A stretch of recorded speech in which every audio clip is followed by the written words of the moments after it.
Welcome back to the Fast Life Podcast, which is brought to you by Simpson Motorcycle Helmets. Without a doubt, Simpson has been my go-to helmet since 2016. Their iconic and aggressive style has set them apart from other brands. Simpson offers many different styles of helmets to fit your taste and budget. Head on over to simpsonmotorcyclehelmets.com to check out all the different options they have for you, and give these guys a follow on Instagram at Simpson Motorcycle Helmets.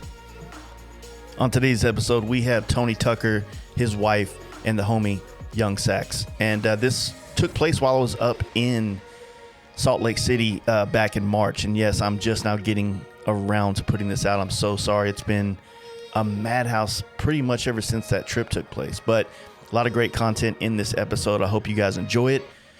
As always, hanging out with Tucker Speed. And this time I got to do it in his shop and see his environment and meet his staff, and had a great time, man. So anyway, let's get into these sponsors, and then we're going to jump right into this episode.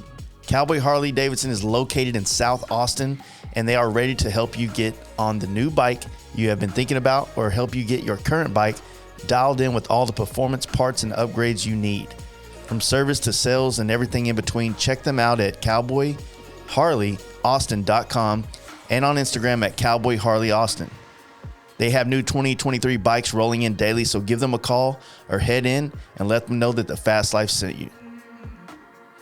Our longest running podcast supporter, Lexin Moto, and our Bluetooth headset of choice here at the Fast Life since 2019, is still here providing you with one of the best Bluetooth headsets on the market, the G16, which I personally use on my motorcycle rides to check out everything from my favorite playlists to my favorite podcast. The battery life and sound quality is amazing on these headsets. Earlier this year, Lexin dropped the Smart Tire Pump, which became an instant everyday carry for many people on motorcycle trips. Well, now they have refined and taken the pump to new levels with the Lexin Smart Tire Pump Gen 2, which now offers an internal cooling fan, is 20% smaller in design, and can double as a portable charger while you're away from civilization. Pair these great products with some of the best customer service in the industry, and head on over to lexin-moto.com and drop the Fast Life offer code to save yourself 15% off your order. And don't forget to give these guys a follow on Instagram at Lexin Moto. If you have seen any of my personal bikes in person or on the gram over the past 6 years, you will definitely notice my ongoing support for Lucky Dave's. Their seats have always fit my ass perfectly and had the style profile I prefer in the 2-up seat game. I have ran the San Diego bars on my FXR and Dynas for years. Now I currently run the Peacemaker bar and riser series on my 2020 Road Glide. These bars are dope with many options to customize the appearance, as well as get you dialed at the right height and hand position. I would go as far to say that the Lucky Dave's riser bar is one of the most comfortable bars on the market, no matter what risers you put them in. Check out all the options for your ride at luckydaves.com and give these guys a follow to stay up on product releases and inventory restocks on the gram at Lucky Daves. Hey guys, you ready to let the dogs out? Fast Life Podcast. Well, guys, thanks for letting us rearrange your entire shop to make a makeshift studio. Yeah, It's good. I've always, this is my first time ever coming here, but I've always remember seeing the pictures, and it's always kind of been envious of the kind of setup y'all got here, because it's like such a cool vibe with the older building. Yeah. And, it's like the old service station kind of vibe going on, Yeah, So. It's a cool spot. I mean, and I look at it, I'm in here all day, every day. And so I just think it's kind of a dump. But, A dump. Like everybody always comes in and they're like, man, I love this place. It's so cool. It's like got all this stuff on the walls and just got a cool vibe. And I just become numb to the vibe, I guess, because I'm here all the time. But that's what everybody says. So it must have something. Man, I could tell you, like, if the shops that have these big, like, kind of newer warehouse looking things, there's no personality in those. Yeah. It's like, yeah, they're solving a problem. Maybe if they got into manufacturing or they're pumping out tons of products or something like that. But just working on bikes, like, I feel like how you guys have, you're servicing the community. You want this to have a vibe to it, have a feeling or an atmosphere, if you will. Yeah. And I think that helps people like, man, I like this. I want to be there. You know what I mean? Yeah. Yeah. So. I've actually had a lot of people tell me that it feels like kind of like skate shop vibe-ish. Yeah. You know, with just like stuff everywhere on the wall. And it's like, it's not like super organized. It kind of is just stuff everywhere. But yeah, it's kind of a working mess. Yeah. And we're constantly moving stuff around. It's like, I'll get a new picture to hang up. I'm like, oh, I got to move these. And I got to find another little corner to put that picture. And so, yeah, it's always moving. That's cool. But that's what it's about, man. It's, I feel like sometimes when people chase bigger spaces, they add more things that might not necessarily make things better. It just makes more responsibility. Space. Yeah. And it's not authentic.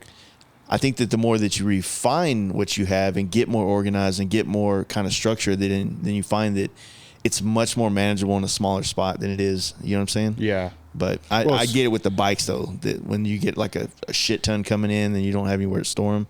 Yeah, there's a hard balance there. I mean, you know, maybe the perfect setup is just like a cool little intimate front area like this, but then like if I just had a giant building on the back half, like to do all the work, maybe that'd be the best of both worlds. You know, you keep that feel where the customers are at. Yeah. But you got plenty of space to do the work. Do the stuff. What about like in the back? I see you have the dyno, you have some metalworking area, and then of course the lifts for all the service and builds and stuff like. Yeah. What else would you add if you were going to have more space back there? I mean, I think one of the biggest challenges I have in this building right now is that like, and I'm not unique to it. I think every shop out there kind of deals with it, but we got to push out like 40 to 50 bikes every day. Every morning when we come in, we got to push all those bikes out, and then we just basically fill every square inch of the floor every night getting bikes in here. So like, and I don't have like a spot outside that's covered. So like if it's raining, like some of those bikes have to sit out in the weather, which sucks, you know. I hate that, but I don't really have an option right now. So like solving that, I want to like expand kind of my metal fabrication little corner I have going. Like some of the tooling and equipment there is pretty big stuff, so, and I don't have room for anything more. Yeah. So I would expand that side. That's probably, you know, a little more storage. I mean, I had to go get an outside storage space this year just because I had so much crap. Just had to get some stuff out of here so we could move, you know, move around. I mean, but you have like a pretty sizable operation going on here between the e-commerce. I mean, I'm looking at a full stock of tires over there and helmets and all this. Like, it's a place that people can come to and like, you know, not want to spend any money, but you know, fuck it, I'll go ahead and get it. It's right there. I mean, situation. I think our showroom is pretty stock. I mean, we obviously have tires. I mean, and tires aren't going to be an impulse buy, but I mean, we got vests and gloves and all that stuff that like, as people are in here just kind of hanging out, chilling or whatever, like, oh, well, I'm here getting a tire change. I like this vest. I'll grab this too, or this pair of riding gloves, or, you know, we got tons of helmets on the shelf. So, I mean, is there a drag hub out this way? Like, where's the one on the West Coast? The closest one to us is in Reno or Sparks, Nevada, which isn't too far, and it's nice because we can get stuff next day. Yeah. Like just with regular ground shipping, it's here the next day. So makes it super easy to just be like, oh, you need this part, like I can have it here in a day or two. So we have one in Dallas too, so we always had that luxury of like, you know, we could go pick it up if we get in there before 11, we can pick it up by 3. Pick it up yourself. Yeah. It's not that close. I mean, I think they're like 8 hours from here, but fuck, dude, that's like the most boring ride ever. Oh, it's the worst. Yeah. I love the Salt Flats area, but once you pass that, you're just like, man, can I just like fall asleep for the next 4 hours basically? So it's kind of the same going the other direction, like from here, like going anywhere like east, we got to go through Wyoming. And it's like pretty much the same thing. You're just like, but then you get through Wyoming and then you get to Nebraska and you're like, oh man, I thought Wyoming was bad. Nebraska's even worse. Sorry, Nebraska people, but it's definitely an acquired taste, if you will. You know, but thundermax is and has been my go-to for my fuel-injected Harleys since 2015. The T-Max module is designed to provide your fuel-injected Harley with proprietary auto-tune technology, allowing you the ability to add future performance upgrades to your motorcycle without having to go to a dyno for tuning. These tuners are worth their weight in gold. Head on over to thunder-max.com to get yourself dialed in with the T-Max tuner and drop the Fast Life offer code, which will save you 10% on your purchase, and give my guys a follow on the gram at thundermax-EFI. Now let's get back to the show. When did you actually get into this building? Like when you went out from, because I can't remember on the podcast, the first one, if it was like started in the garage after the dealership kind of situation, or did you kind of like go from dealership to like storefront? It was, I mean, I did a little bit of garage stuff. I mean, I spent like between the time I was in Phoenix and here, about 10 years in a dealership. Mm-hmm. And I would dabble a little bit on the side, doing some side work here and there. Probably more of building my own stuff in the garage. I would do a little bit of work for customers. The dealership I worked at really frowned on us doing side work, so I kind of had to be careful with doing stuff at home. On that note, though, like having someone that's that much more like ambitious seems like it's a better thing, that you also want to feed that ambition with more opportunity within the dealership space. Yeah. You know what I'm saying? And I kind of have a weird perspective on all that now sitting here today. Cause like if you would have asked me 10 years ago when I was in the dealership as a technician and having the dealer principal or the owner be like, you cannot be doing any work on a Harley in your garage at home, it used to piss me off. I'm like, well, if I want to make a couple extra bucks after hours, I have a skill set, I have tools. Mm-hmm. Who are you to tell me I can't do that? Yeah. It was, it's like if you have a buddy who's a carpenter and you need to remodel your house, you're going to be like, hey man, you want to help me out after hours? And he's going to come help you out. Yeah.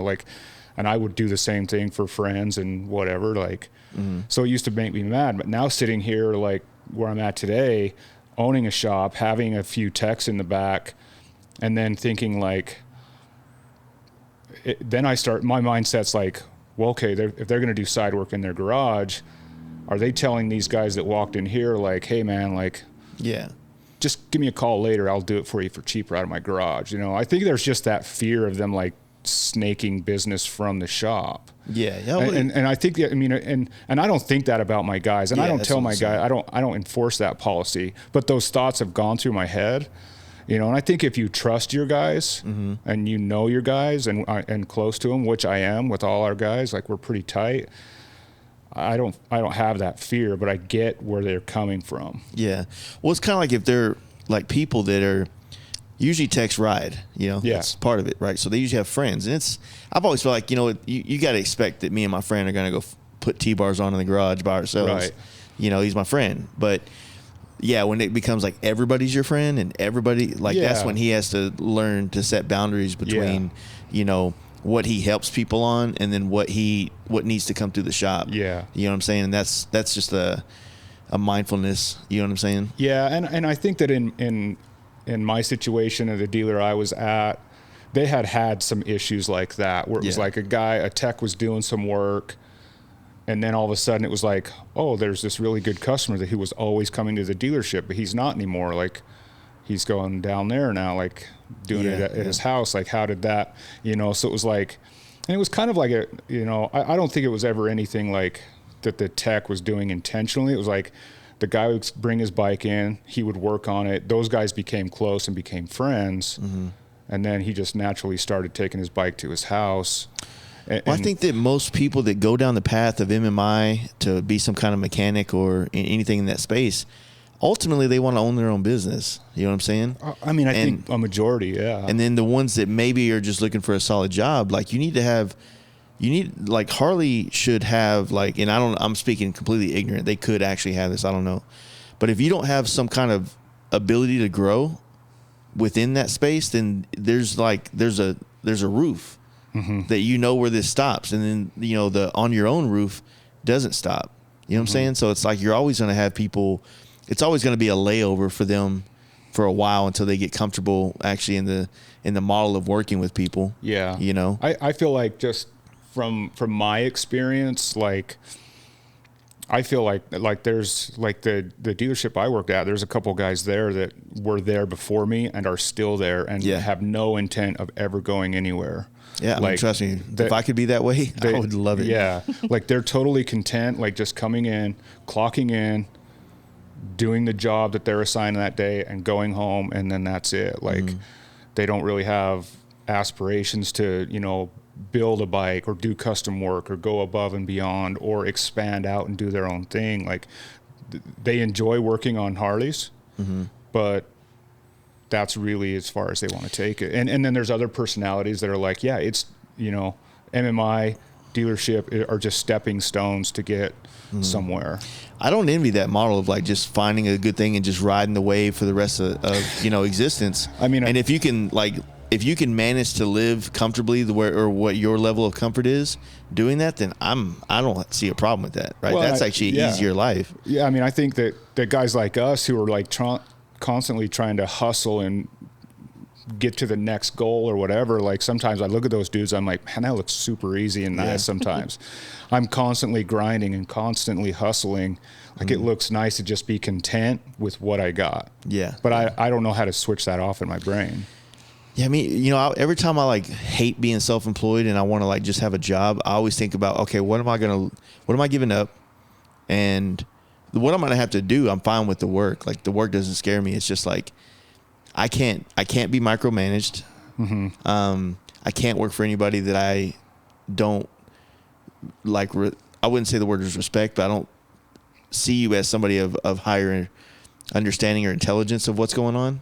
And so that's like kind of like my fucked up brain. Like I'm assessing, all right, so, you know, you understand this model, but do you understand all these other things going on within this? You know what I mean? Yeah. And I'm like, you could do it this way to be better. And then they don't listen. And I'm like, man, this is stupid. I'll just go do it my way on my own. You know what I mean? So. See, and I think that's where me and her are a little different is like. Well, yeah, I mean, I come from kind of a corporate world. I mean, before coming here, I was director of operations for a pretty large shipping company. I mean, made great money. I mean, I had 200 people underneath me. Yeah. And then was like, one day pulled the trigger. But I'm one that I can very much sit at a desk all day, send emails, kind of make sure I'm the micromanager, right? Making sure everybody's on task. And he can't. He's got to be growing. And because we joke all the time, like, let's put a for sale sign on the door right now and be done with it. And I'm like, I could go back to a regular 9 to 5. Like, he could not. And I think we just know that. That makes sense. Yeah. I like to travel, and I want to be at Sturgis every year, and I want to be at Born Freeze and these things. And it's like, if I'm not, if I'm working for somebody that's not an option, you know, I only have this much vacation time a year. Yeah. I just don't know. That's the one thing I can't give up is the selfish things that I need. Yeah. You know what I mean? Yeah, for sure. I'm the same way. Like I grew up racing a lot, and, like I just love being at the racetrack. I don't even care what kind of racing it is. I just love the atmosphere. I love being in the pits. I love all of it. You know what I mean? And doing what I do here, that's why I tend to, you know, I start getting into flat track. I get into BRL. I just love being. That's just my thing. Like when I'm at the racetrack, I'm just like happy. Yeah. And yeah, if I go back and work at a dealership, that's not happening. Yeah, you get to go watch everybody else do the shit you want to do. Yeah. And the time I spent in a dealership, like I didn't even get to, like I went to Sturgis before I started at dealerships in 2003. I didn't go back to Sturgis until 2018 because the dealership wouldn't allow us to, take time off during the peak season. That sucks. And so I'm like, I gave up that much time of just not, and since 2018, I've been all different rallies and races and shows, and it's what I've afforded myself by just working for myself. So there's no way I'm going back to that. Yeah, that's for damn sure. Unless, I don't know, like there's a lot of like speculation. The whole dealership model is kind of like getting a little wonky, you know, with, I think with Tesla coming into the game and having a whole new model system of how they do selling, I think a lot of people are like, man, like they got it figured out over there. Like we don't have to hire all these people, sell bikes. We just let the internet do it. We have a little kiosk at the mall where they can sit on them and try them out. I feel like right now they can't because of regulations within the government. They have to go through a dealer to do it. But I mean, the dealer program of all different manufacturers doesn't make up the amount of money and manpower as the actual manufacturers do. So or maybe, I don't know, they might. I don't know. Yeah. I'm just spitballing here. Yeah. But, you know, who's going to be able to lobby more in Congress to get rid of one or the other? Mm-hmm. You know, and if they did that, then say goodbye to dealerships all up and down the streets. You know, you order your shit online and then it's delivered to your door, you know, in 2 or 3 weeks. And, you know, we're all kind of getting more accustomed to waiting on stuff, even though everybody says this is an instant gratification time. But yet more people are shopping online, and as long as it's within a reasonable time, they're good with it. Yeah. Right? Amazon Prime, I'll get my shit tomorrow, I'm good. You know, or I don't know if they'll have it up here, but our grocery stores and Walmarts and everything down in Dallas, you order it and you just drive out and park in like number 1, 2, 3, or 4, and they just come load this shit up. Gosh, Someone else does. I have it delivered to my We have front it delivered porch. Oh, you to the do? front Okay. step. Yeah. So I place the order online, and then, yeah, they'll text me like, hey, they didn't have this and you wanted it. Here's something else. And then all of a sudden my doorbell rings and it's all just sitting on the front porch, and make the kids go bring it in. So I think that more and more people over time is going to get to that deal where, I mean, it's going to, we're all conspiracy theorying right now, but I think it's going to fucking really fuck up a lot of different things, because so much commercial businesses are just going to not need to be if everybody's just ordering online. You know what I mean? Well, yeah, and I think the malls are already kind of fading away. Oh, yeah, malls are dying. You know? Yeah. But there was an experience to doing that. Oh, for and sure. that's, I guess maybe our generation is kind of like the last to appreciate a Saturday going to the mall. I mean, even though nowadays we're older, we're like, fuck, I don't want to be around these people. Yeah. But back like, then, like, that was the place to be, the thing to do. Like, where are you going? We're just going to the mall. Hey, just go there and going fishing, buddy. Yeah. And it sucks because I think that model, it's more efficient, like, for the manufacturers. And they're gonna put more money in their pocket. Yeah, but it's going to get rid of a bunch of jobs at the same time. It's going to get rid of a lot of jobs, and it also, I mean, it might be able to keep the product at a manageable, let's just say, whatever, you know, selling a new Ford F-350 is, whatever that costs at a dealership versus what the dealership's getting for it. So yeah, there's going to be a couple grand out of the mix that's not going to have to get paid, right? But I don't know, like, everything's getting up so much more expensive that. And what are we going to do? Take a 20-year mortgage or loan out on a truck? It doesn't make any sense. The trucks don't last long enough to have that, you know? Yeah. If they can guarantee like 1,000,000-mile vehicles where everything stays pretty intact for 1,000,000 miles with general maintenance, I'm willing to pay, you know, a longer note. For sure, yeah. Yeah, but and that's not where it is now. I mean, it's getting to the point now where you almost need a mortgage. I mean, I had to buy a new truck last year, and I was in that same boat. Like, it's crazy money. Yeah. Crazy money. Dude, I don't even know what to do, man. I don't know. There's nothing you can do, is there? I don't know. I mean, I don't know. That might be. I'm trying to be a TikTok star, bro. Yeah. Go trip over some shit out there in the hallway. Yeah. Yeah, watch out for those fishtails. Next thing you know, you just go get some video footage at the grocery store with some fishtails out there, and you just lean into it everywhere in Salt Lake. You know what I mean? Yeah. It's not a bad idea. Yeah. Yeah. So how's it been for you coming in and like, did you come in here and go like, this is a fucking mess?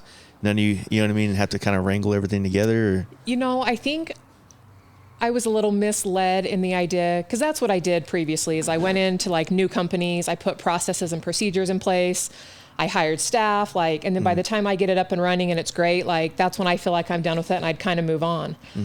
And I thought it was going to be really easy to do that here. I was like, it's a bunch of dudes that are just running around working on bikes. Like, nobody understands like the processes and procedure part of it, but there's just so many moving parts. I don't know that I thought that it was going to be like long term. I guess I don't know what I thought the expectation was going to be. Yeah. But it's, I mean, I think one thing that's been great is, like, I think at the end of the day, when he comes home, like, we can have meaningful conversations, right? Like, when he came home before and I'm talking to him about shipping, like, it was just in one ear out the other. He'd come home and complain about a customer or a bike, and I just really couldn't relate. And now, I mean, we're together like all day, all night. Yeah, we can go home and be like, oh, so-and-so did this. And, oh, hey, did you follow up on this? And because, I mean, I'm not a major Harley enthusiast. I mean, it's no secret. I don't like lay in bed at night and dream about motorcycles like he does. Like, but at the end of the day, like, the big picture is kind of what the dream is, right? Yeah. Yeah. The household and all that stuff. It is. Yeah. I mean, just knowing that, I mean, hoping that this is kind of like our long-term, right? Like our retirement at some point, and hopefully. Yeah.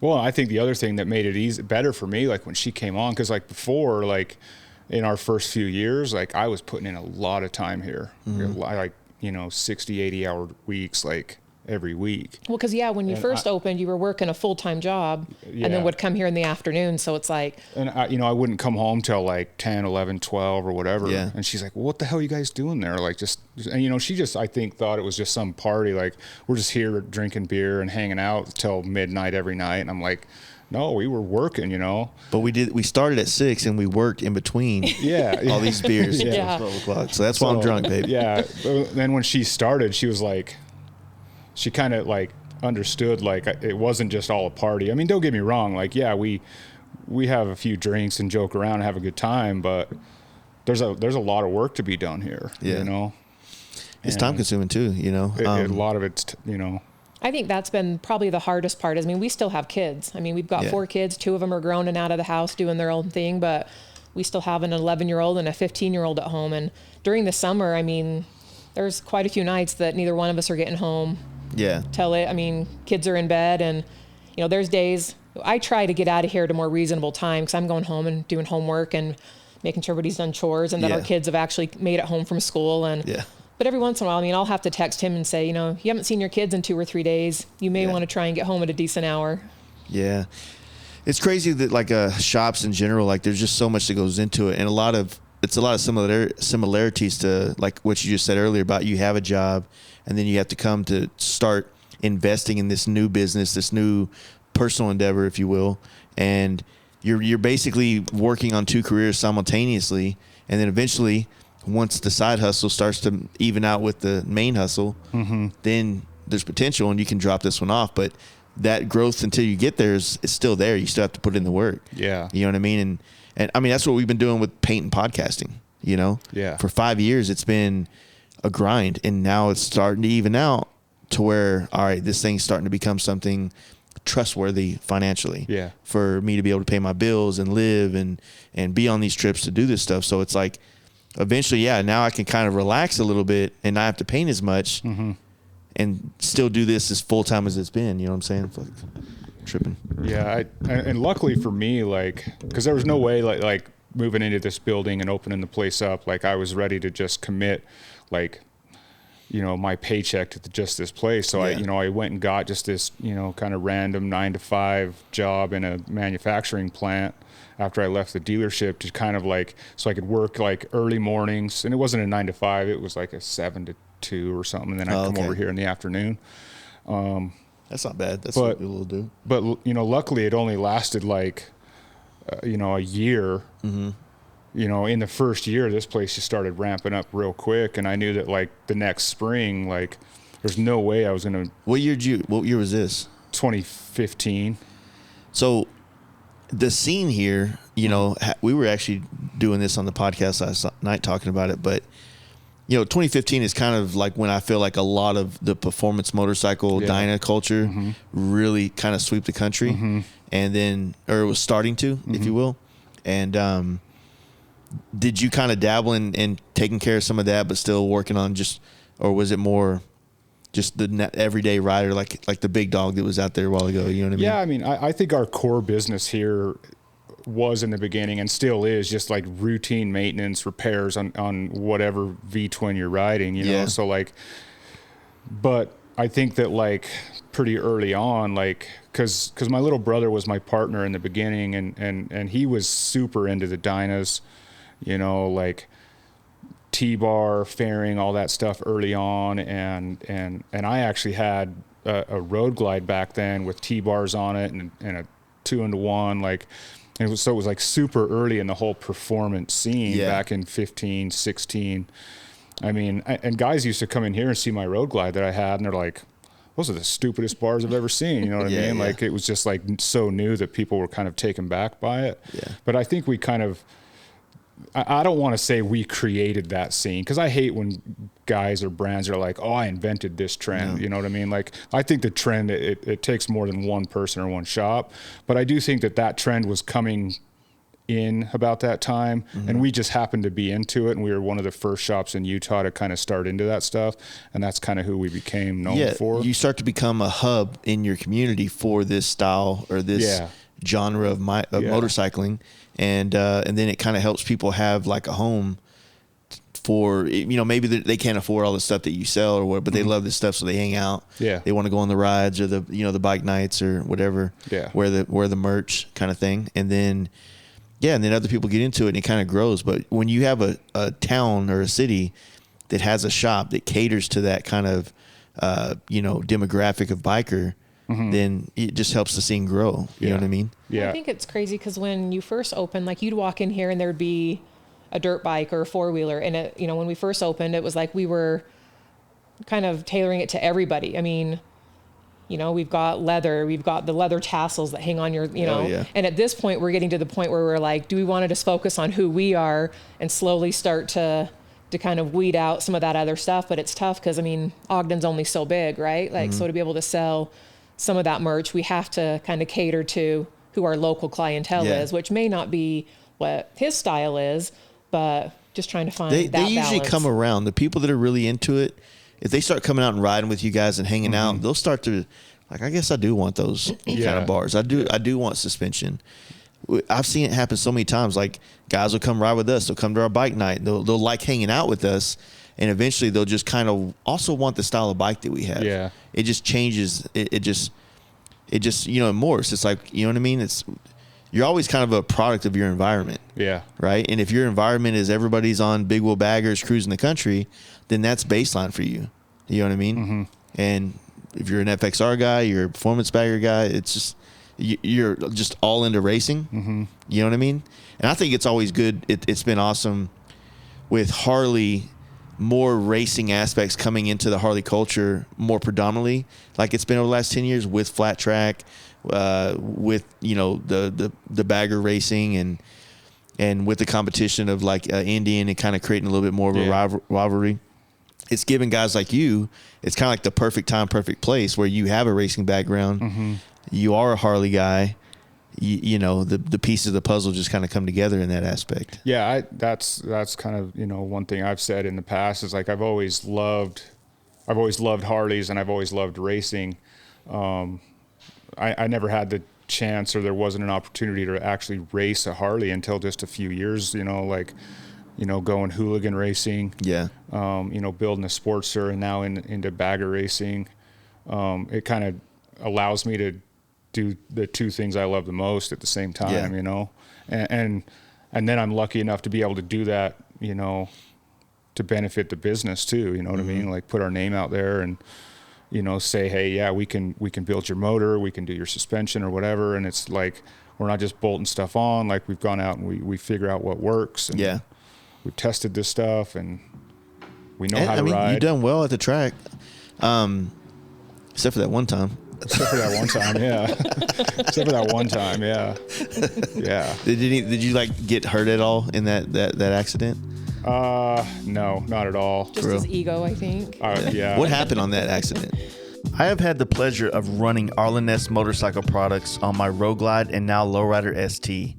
From wheels to handlebars and everything in between, Ness has the parts to not only make your motorcycle look badass, but also perform better. A great place to start on your custom journey is with one of the 12 different custom air cleaners Ness provides, giving you options to fit your budget and taste. There is no shortage of killer products for you to enhance your motorcycle riding experience. Head on over to arlenness.com to see the vast parts catalog and drop FastLife10 in all caps to save yourself 10% off the entire website. And don't forget to give these guys a follow on the gram at Arlen Ness Motorcycles. Now let's get back to the show. Wait, which track was this? So this was in Sonoma. That's what I was thinking. In Sonoma, right. And this was the last race of 2021. And it was on the first lap of the race. Trying to recall, it's been so long ago now. But yeah, so that corner, I can't remember what they call it, the carousel, I think. So you come up over the hill, and it's blind. So you come up over the hill, and then it's like this downhill sweeping, like almost 360-degree turn. You know what I mean? Like, it's like almost a full circle going down the hill, and you go up and you come into it blind. So you kind of have to like set up for the corner before Without you can actually really see seeing it. it. So Yeah. you kind of have to know like, okay, I'm going to, like when I crest the top, like I need to be here. Do they at least have like markers on the sides where you there's know, like okay, some markers, you know, like a guardrail starts here, like just different things on the track. what's it like going over a corner like that? Is there kind of like this like rush when you're like I don't know, I'm just trying to imagine like you don't see where the corner is, but you know it's there, it's you trust the process, but there's got to be this like when it reveals itself, man. It's kind of like a relief or something. It's a trip, and the hard part, like coming into that corner, you have this kind of big sweeping right hander, and then you kind of are going up the hill, and you're like at full throttle, like you're going as hard as you can up the hill, but you can't see, like it just there's nothing behind it, and you're just wide open, and so yeah, when I got up to the top of the hill, and like because it was the first lap, we were in traffic, and so I was like kind of on the outside already. So I was already to the right side of the track, and when I got to the top of the hill, I had kind of just blown, like I didn't get set up for the corner, and so like once I realized I wasn't set up, I like got on the brakes, and my back tire locked up a little bit, like for a split second. And I think that was because like it was so cold there because it was in December. Yeah, that's right. It was cold. I remember that. But my back tire locked up momentarily, which kind of like just unsettled me while I needed to like hurry and like get into position to like make the turn. And I'm like the corner's coming, like I'm getting closer and closer to the grass. And like at last minute, I knew I wasn't going to make it. So I just stood the bike straight up and just figured I'm just going to ride straight into the grass and just try and like get to the bottom and then get back on track. Yeah. And then because it was so cold, that grass was like had moisture. Yeah. It was moist. Yeah. And it was like ice. And so, yeah, I was sliding down the grass. Yeah. You're probably still going in pretty fast too into that grass, which that never works out well either. Oh yeah. I mean, we were cooking it. I mean, I don't know how fast we were going, but. And then this last race in Daytona is when the motor blew. Yeah. And what was the cause behind that you found out on the end? So, I mean, it didn't blow. Like, the bike was still running. Oh, okay. So, kind of what happened is I went out for qualifying and went out first lap, got about halfway around the track, and the bike started acting kind of funny. Sounded weird, started cutting out a little bit. So I pulled back into the pit. The guys ran over, and they were like, oh, your spark plug wire came off. And I was like, fuck it. Put it back on. I'm going back out. Like, this is we only had one qualifying session, so we only had one opportunity to like set down a lap, So I was like, I go back out, I get about halfway around, starts doing the same thing. So I come back in, I just go in the garage because we're pretty much out of time at this point. And kind of just checking things over. I'm like, maybe it's just these plug wires. Like this one like is kind of loose. Maybe it's just like coming off, like going around the track or whatever. We ran to the dealer, ran down to like Daytona Harley, grabbed a set of spark plug wires, put them on the bike, fired it up in the garage, and it just sounded funny. Like it was running and sitting there idling, but it just sounded off. So I did a compression and leak down test on it, and I found that it had an intake valve that wasn't closing all the way for whatever reason. I didn't know at that time. And then when I got back to the shop and opened the motor up, I found that the valve seat had moved in the head. So it was no longer, at the correct angle. So the valve would come up and the one side would hit and stop it, but it wasn't closing all the way. Okay. And yeah, you could see that like the aluminum around the valve seat was kind of disformed and it had like moved. So started kind of like just warping it. Yeah. And probably heat related. So you were able to save like the full bottom end situation. Yeah, and that was, so at the time I had my backup motor there, which I was lucky to have. And it was like, do I go out and run it like it's running? Do I just go out and just hold it wide open? And I mean, I think it would have destroyed itself. It would have eventually, I think, broke the head of that valve off and then destroyed the heads, the pistons, the cylinders, the crank, all of it. It would have been catastrophic. So I was like, I got too much money in this motor. Let's just yank it and put the other. And it sucked because that motor was the backup motor has like 40 less horsepower than the big motor. What were some of the things you had in the big motor, like you had done to it to? It had like a full Dark Horse Man of War race crank, like race window, knife edge, all that, like big bore cylinders. What's the displacement on it? It was a 128. Okay. So it was and the guys at Fuel Moto helped me with all that. So it was their big bore kit, you know, a set of heads from Ward Performance is who built the heads, big cam, you know, Damn. throttle body. It's snowing. How cute. Not cute. The snow is not cute anymore. I don't see that shit ever. It's not cute at all. Yeah. So yeah. I mean, there's a lot of, you know, other expensive parts inside that motor that are still good today. Yeah. Because I didn't push it and just run it till it grenaded. Yeah, that's wild. So you were running like would you say you were getting out of that motor like 100 and horsepower wise? Yeah. We dynoed it at 165. Whew. Yeah. And that bike's light as hell. I remember you were getting a lot of shit because you had basically built like a race bike.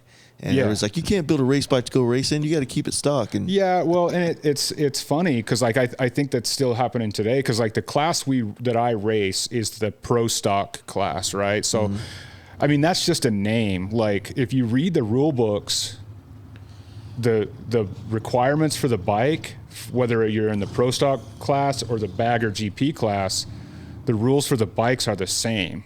It's just the rider ability is the difference between the two classes. Like the GP class is for like, professional, you know, like top license. tier professional riders. Yeah. And then the pro stock class is for, you know, dudes with, I mean, I never had any road racing experience before I went to BRL. Yeah. You know, so like guys like me or just amateur dudes like building a bike out of their garage, like that's the class for those guys. Yeah. So it really has nothing to do with the bike. I didn't break any rule by, you know, stripping everything off of it and putting titanium parts on it and doing this or that, like, you know, gutting the fairing and, you know, yanking all the audio and stuff out. Like I didn't break any rules, but yeah. That makes sense. I mean, people, you know, they like to bitch. So, well, I think any time that like you get in racing, like if you're not winning, you're complaining, right? yeah. So that just seems like everything I've ever raced, that's kind of how it goes. Yeah. The winners are happy and everybody else is pissed off because, oh, they did this, or they're going to find a reason that they didn't win. Yeah. And depending on the personality, it'll be something that, you know, like a self, like, oh man, I wasn't pushing myself, or you know, whatever. If they're a different person, they're like, oh, the fucking track was too slick and these fucking brakes didn't work. They're and going blah, to blah, blame blah. it. You know, they're going to blame it on the track, the other riders. The other riders cheated, or this guy jumped the line, or, you know, any list of excuses. You know. Yeah. That's racing. Yeah. Drag racing too. Yeah, for sure. I drag raced growing up too. So yeah, that's all the same thing. We used to do grudge matches and stuff. And that was always the thing. I don't think I ever seen a grudge match. Yeah.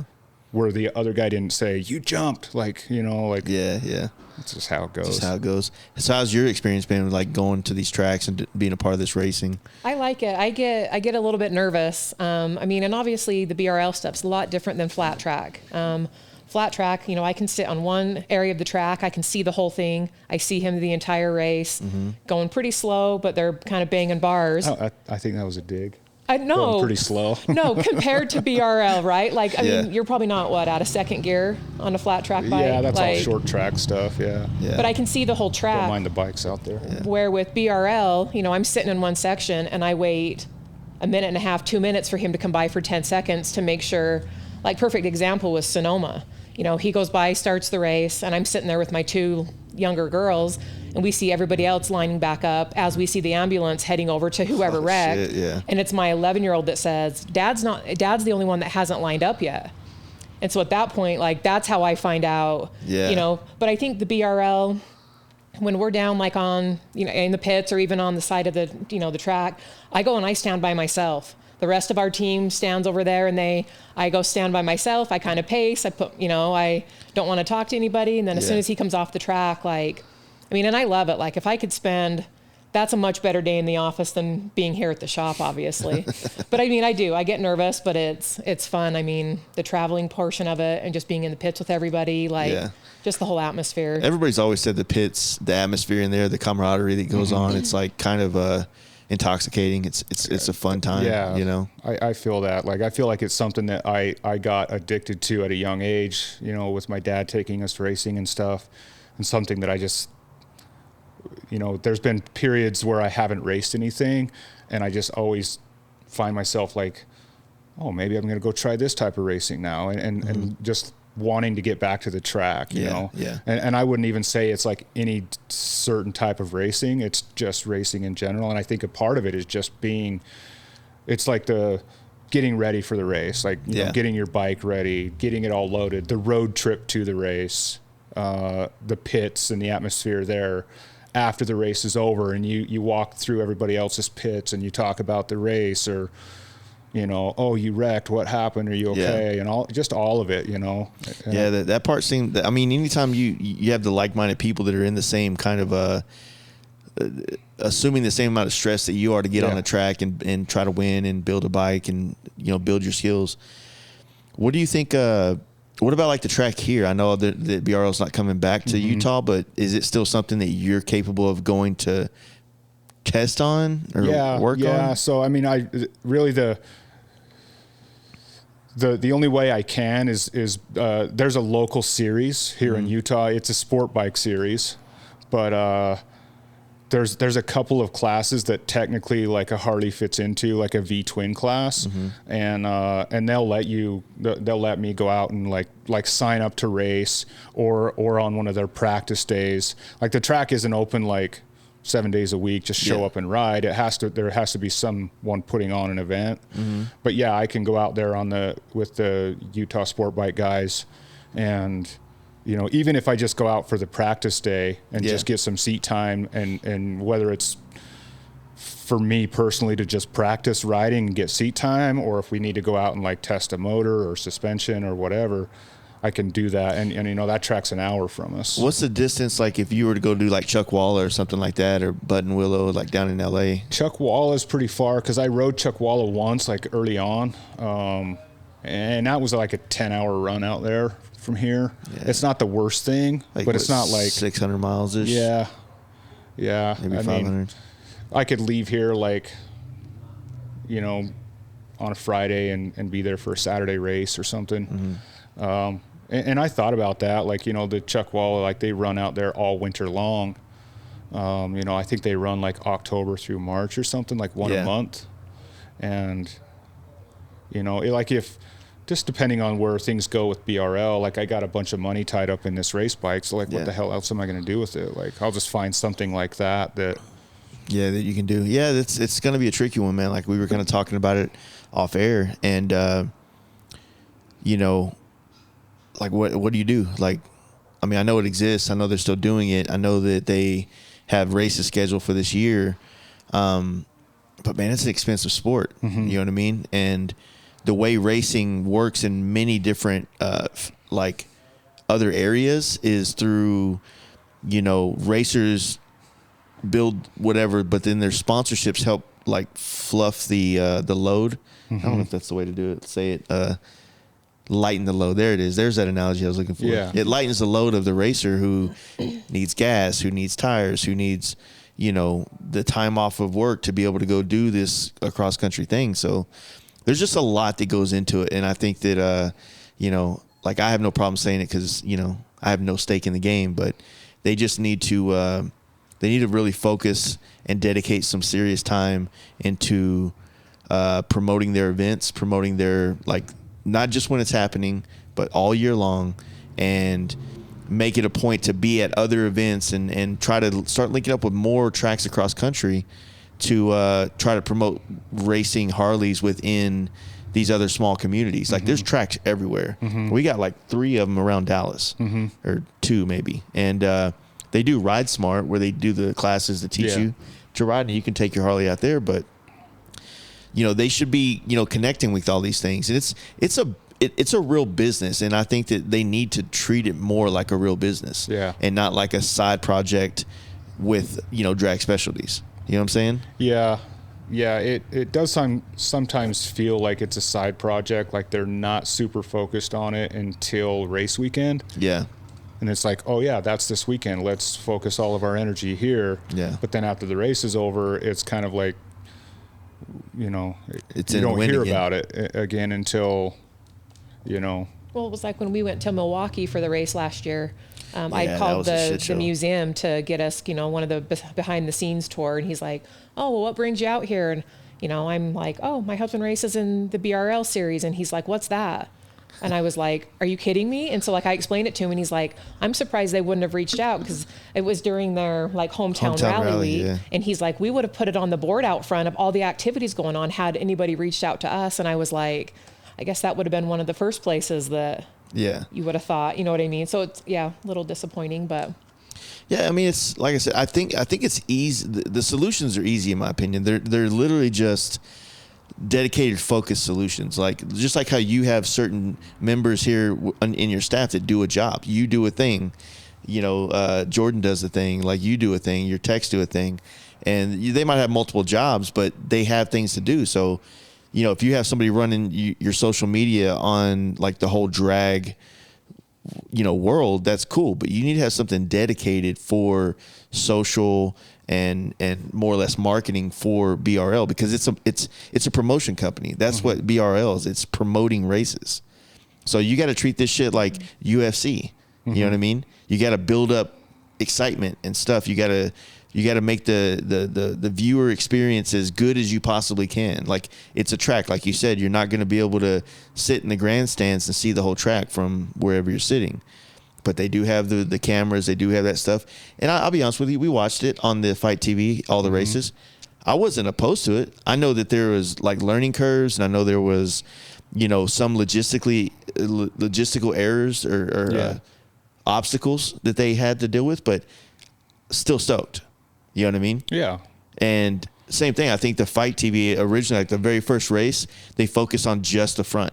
They didn't find the grudge match. You know what I mean? Yeah. Because that's what you want to see. You don't want to see the one guy that's fucking 5 laps ahead of you. Yeah. Unfortunately for him, he's probably not going to get. He's just going to get the belt, right? And the win. But the audience wants to see the action, and the action is going to be. It might be 8th and 9th. Mm-hmm. You got to put that on there, man, because that's what people want to see. How are they taking over? What's it like in there? Are they having to? What's that battle? That's the story. That's the action. Yeah. Cut back to homeboy. He's still up front. Cool. All right. What's going on in here? Yeah. You know what I mean? Yeah. And I think that's the challenge with any motorsports when you're watching it on TV is like a lot of times they get focused on the leader, and then that becomes kind of boring TV. Yeah. And you got to stay focused on the battles within. And then I think before that, like we talked, like telling the stories of each of those racers, I think is important, because if BRL came to each of the racers and told our story, who we are, what we do for a living, where we come from, what kind of bike we're riding, did we build our own bike, did we buy it, whatever.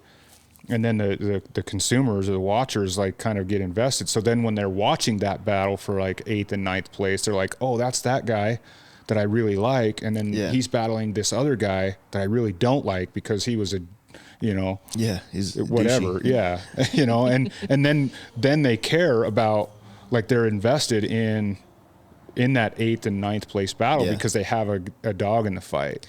It's the same thing. Like I said, the analogy with UFC, it's like when you start getting those more polarizing people, sometimes the bad guy, the Conor McGregor aspect makes you watch it because you want him to lose, or the Jake Paul shit, right? Yeah. So you kind of need those guys every once in a while. But I think it also does is it gives people a glimpse that they could possibly do this too, which builds the sport. Yeah. Right?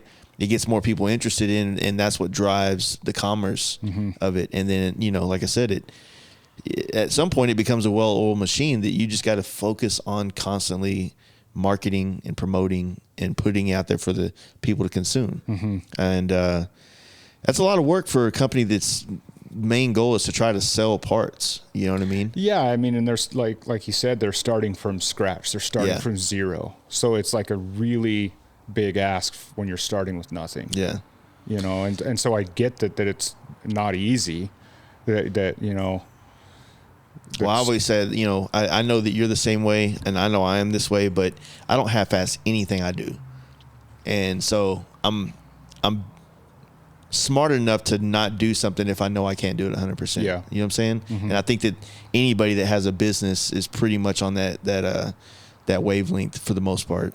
for the most part. I think, I don't know. Sometimes I feel like people get in, they want to own their own business, like we talked about, just for like almost the fame, or like that it gives them credibility that they're an owner, or they work for themselves, but they really have no clue what they're doing. Yeah, you know what I mean. I feel like,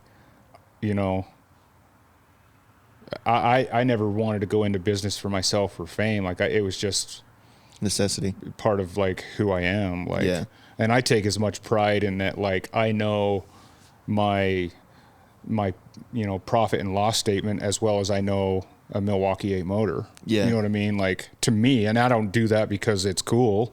It's just like, that's what I take pride in for myself. Right. So. Well, I think being self-employed also, like from the outside, like looks really great, right? Like, and I was one of those people that he was like, I think I want to do this. And I was like, oh, cool. Like we'll own our own business. That's super rad. Like, but not having any idea what it was going to take and what it entails. Like he grew up, his dad was self-employed. So I think he got it. Like I didn't realize the long hours, the sitting up at night in the middle of winter thing, trying to figure out how are we going to make payroll because it's so slow. Like those are things that I wasn't expecting and didn't realize what really goes into it and how hard it really is until, we're sitting here 7-8 years later.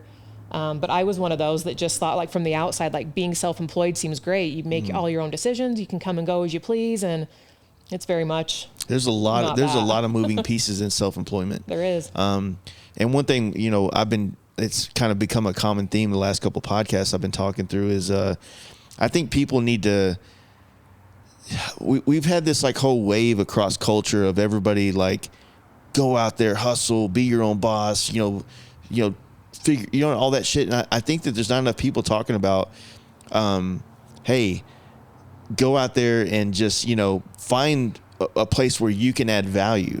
And if you can add value, then you'll be valuable and you'll actually make a difference. And you'll be, usually a valuable employee makes money because they provide an opportunity for the business to make money. And understanding that relationship of what it is to work for somebody. I think so many people, when you're self-employed, you understand what it is to be an employee. That if you're just always an employee your life, you never quite understand your role as an employee. You know what I mean? You look at it like I give you my time, you give me money thing. And that's, that's probably the most basic form of that. Right. But an employee has to produce enough money to make a paycheck. Yeah. Right. Like if I'm paying you, for simple terms, if I'm paying you $1,000 a week to work somewhere and you can't produce more than $1,000 a week, then you're not making the shop any money. You're making yourself money. Right. Therefore it doesn't work that way. Yeah. But then when people start thinking like, oh man, I'm making the shop like $4,000 a week. Yeah. That's about what you need to produce to be a valuable employee, because your $1,000 you're taking home, I'm still paying your taxes. Yeah. You know what I'm saying? Yeah. Because I got to match your taxes and all that shit. And what about those all these weeks? There's 52. Did we ever figure out 52 or 56? 52. All right, 52. I always get it mixed up. So you got 52 weeks. So let's just say, you've had 10 weeks where you made, you made $4,000 a week for the shop. What about those weeks that you didn't make shit? Yeah. What about your vacation week?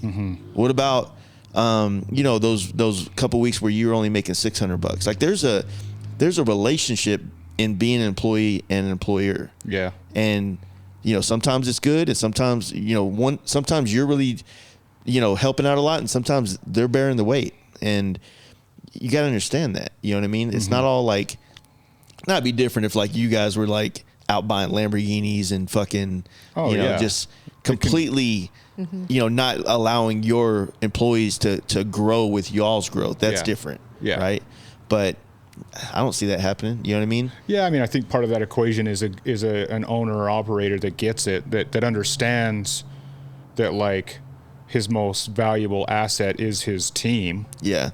You know what I mean? And then making sure that those guys, if they're able to generate $4,000 a week, what can I give this guy to make him feel valued? And make him happy. And I think it's common, in my experience, it's common in the dealership world with technicians, because they know two things.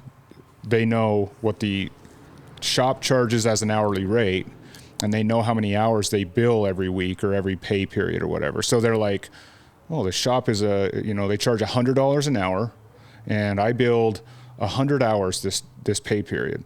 And then they do the math, and they're like, I made the shop X amount of money, and then I'm only getting this much.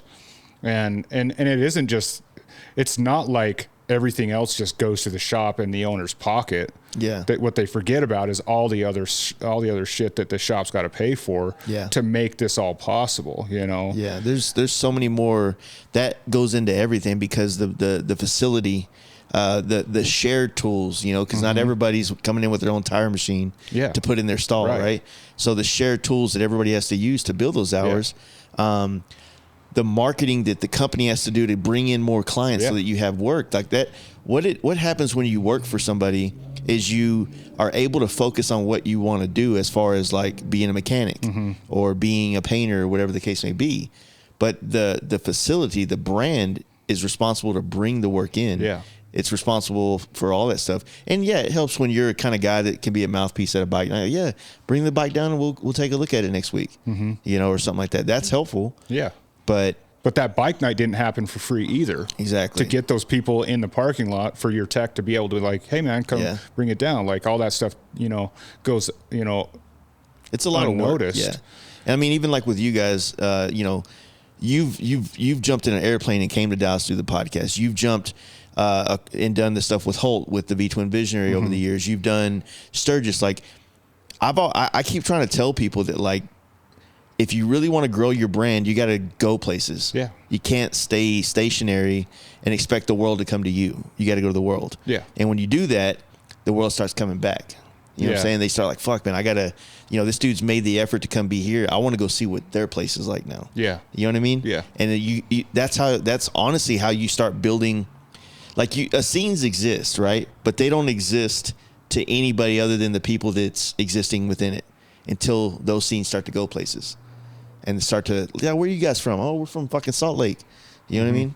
Or I guess this is Ogden, right? Yeah. So it's the same to everybody else in the rest valley, of the country. I guess is what they call it. Yeah. So it's like, that's how you start bringing outside eyes to it. You know what I mean? Like, the internet helps, but not as much as it helps when you see a pack of dudes from Salt Lake riding to the Fast Life camp out, or riding to Born Free, or you know what I mean? Yeah. Like that, then you start to kind of bring more attention towards your part of the country. Yeah. And it helps grow the motorcycle culture here. You know? It grows it here because, I think dudes that live here see us going and doing those things, and they want to go do those things, but maybe they can't. But maybe like by wearing one of our T-shirts, they're somewhat connected to the culture in that way. Or whatever, or maybe it inspires them to next year. Oh, they rode to Sturgis, or they rode here, or they went to this race, or they went to this rally, or whatever it is. I want to do that stuff. I'm going to do it next year. Yeah. And, and it all kind of grows together. I mean, I think in our first few years, we didn't really go too many places. We were just kind of like focused on getting things, playing roots, just growing building a foundation, like getting a good solid foundation built.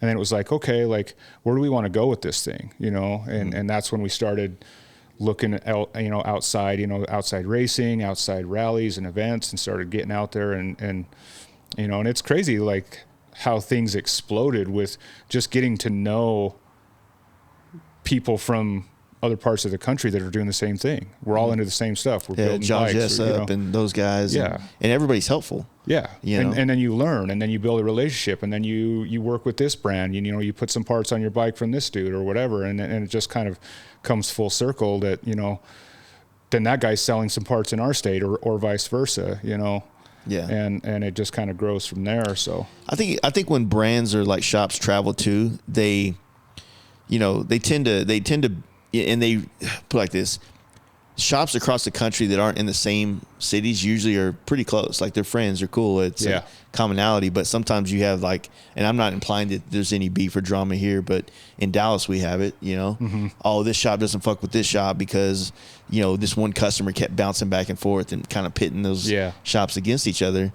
But then those shops are cool with everybody outside of town. Yeah. Right. And it's like, when you can start getting your local shops to work together and just accept the fact that some people are going to be better suited for this brand as far as like customer personalities and business personalities, then you focus on building the scene. The next thing you know, you start having this thriving motorcycle scene going on, because there's always drama, but there's no drama in the industry side of it. Yeah. You know what I mean? Everybody's like, hey, look, you're doing good, or, whatever. I mean, you don't want someone else to be like, hey, everybody, go check out Tucker Speed. I heard they're not doing good right now and they could use some tire sales. That's not what I'm saying. I'm just saying, like, there's no drama. There's no beef. Yeah. Well, I think that, like, if you take, like us and another shop in the area, like, we could focus our efforts on, like, playing tug of war with one customer, like trying to get him to come back here and, like, just fight over this one customer. Or if we just put that all aside, put our heads together and build a scene, then all of a sudden there's 10 new customers. Yeah. So we could fight over one, or we could just focus on our efforts on growing the scene, and now there's more customers for both of us. Yeah. So, but I think you're right. Like, there's this weird, I think locally shops start to, I don't know. I don't always think that it's the shops themselves. I think it's the entourage, because every shop has an entourage. Yeah. You know what I mean? And they're your, for lack of a better term, they're your cheerleaders, and they're the ones sometimes hanging out the passenger window talking shit, getting you in some trouble, right? Yeah. Like, bro, just we're on our path, dude. Let's just enjoy it. Yeah. But those other guys, they sometimes get passionate about the brand, their friends group that they're a part of, and they want it to be top dog, and it's not necessarily something that the brands themselves are like, but they kind of feed into the whole thing. It kind of pumps the ego, and it, it's like, fuck it, I guess we are better than everybody else. It kind of becomes that gang mentality a little bit. Like, 100%. They're wearing your color, and this is their team, and they're gonna, fuck the other shop, But then it's at the same time, it's like, I guarantee you, everybody, like, and I'm not saying there's drama here. I'm not saying that. I'm just hypothetical, and to use this place as an example again, hypothetically. Let's just say we're all from Dallas, but then somebody in Dallas makes it onto BRL and starts kicking ass.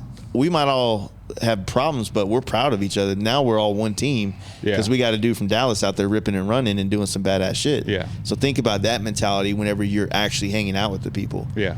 It's almost like your local market is like your brothers and sisters, and you fight the hardest because you know the most.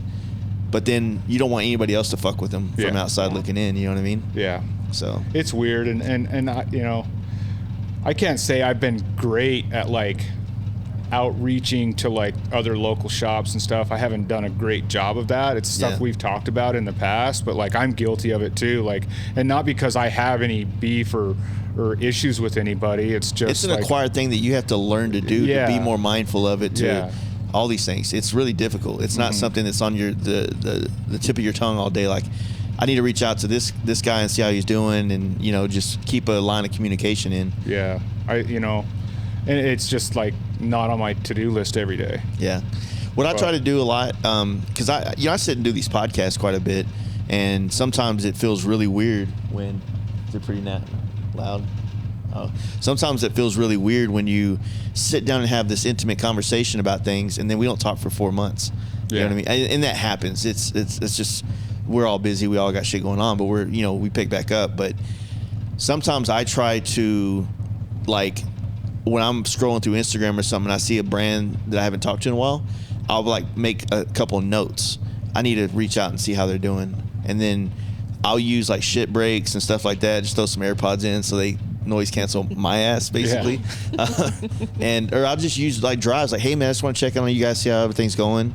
That way it's not like every time I do call somebody, it's like, hey bro, I need something, or whatever the case may be, But I think some of it's hard too, just like getting busy, because the first few years we were open, we were doing bike nights like once a month, and then it was just like, you had COVID, and that was kind of a nice excuse to not have to, like, just because it's a lot of work. At the end of the week, we want to go home, but then getting back into the swing of things has made it hard. So even, like, getting the customers and stuff together, we haven't been super great about. We did a bike night last year, but, like, we didn't really ever go back into the, like, monthly bike night thing. Since well, we COVID. talked about it on Monday, and I think that solid plans, we were. I got some ideas and some things we're going to work on, and I think it'll work good. And And you know, like I said the other day, like, you know, about 2018, 2019, we decided to start trying to branch out nationally and kind of lost a little bit of focus on the local guys. Yeah. And,